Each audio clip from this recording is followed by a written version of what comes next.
These are harvest mites feasting on a piece of dog skin. They are only 1 to 2 millimeters big, and you can see them there in real life.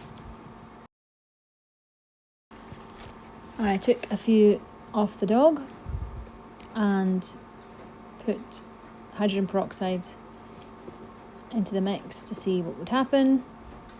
As you can see, they are taking the air bubbles to stay alive. They did let go, some of them, but they remained very much alive.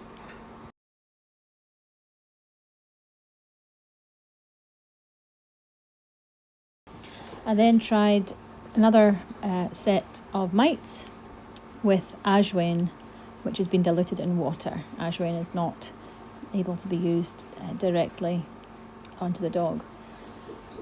And they still were fine. They struggled through, but they did not die.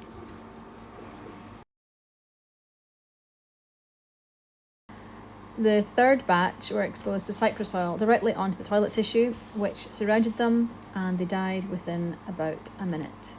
Studies will continue with different types of conifer oil at different dilutions.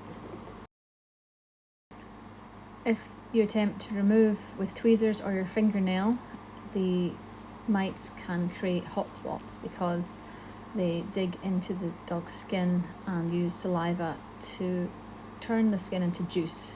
So they're not removed very easily, and those hot spots that are left behind can get infected and turn into a major problem for the dog, which is the reason for these experiments.